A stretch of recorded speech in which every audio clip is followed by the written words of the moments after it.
سلام و صد سلام به همه سروران گرام.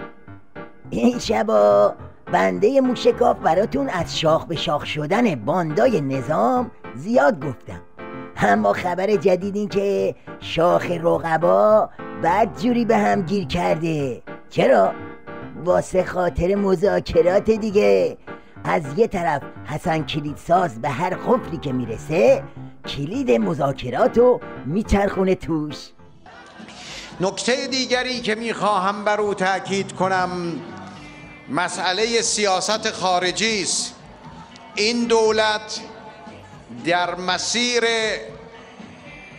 تعامل صحیح و درست و سازنده با دیگر کشورها به ویژه همسایگان در چارچوب منافع ملی و حقوق ملت ایران قدم برداشته و قدم برخواهد داشت.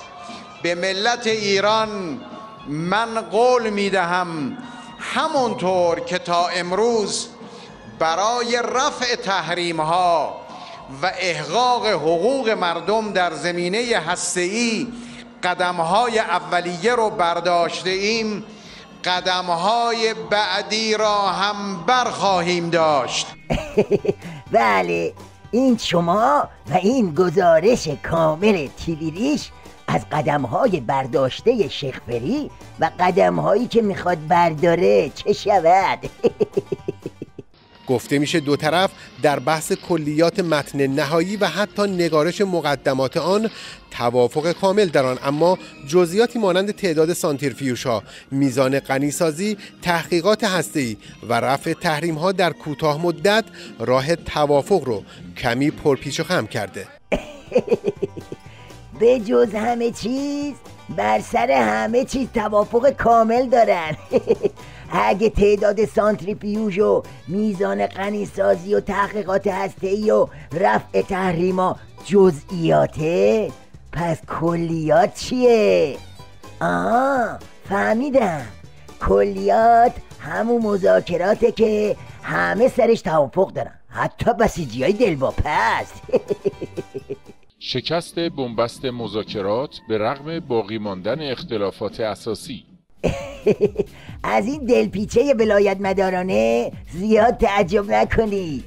اژدهایی که زهر خورده باشه همینجوری میشه. از یه طرف اگه از دهنش آتیش نده بیرون، خب دیگه اژدها نیست.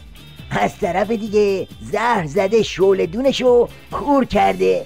واسه همین دهن که وا میکنه به جای شعله گاز فندک میزنه بیرون. سخنان کسانی که اعتقاد به رهاسازی مذاکرات دارند سنجیده نیست.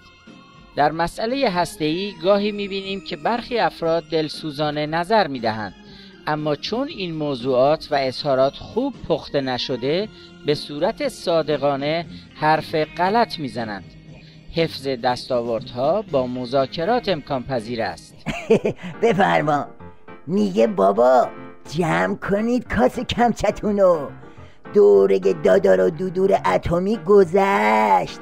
الان چاره کار تو زهرخوری بیدنده و ترمز و مذاکره درازکشه. بله، اینجوریه که هم علی گدا هم کوسه جام اول زهر رو به سلامتی هم زدن، اما شاخشون سر پیاله های بعدی گیر کرد تو هم.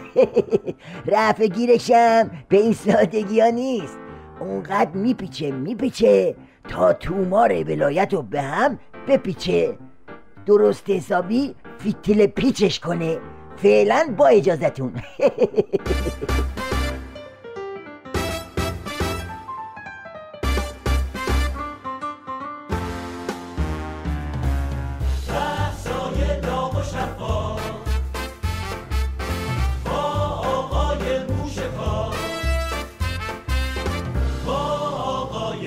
Chicago.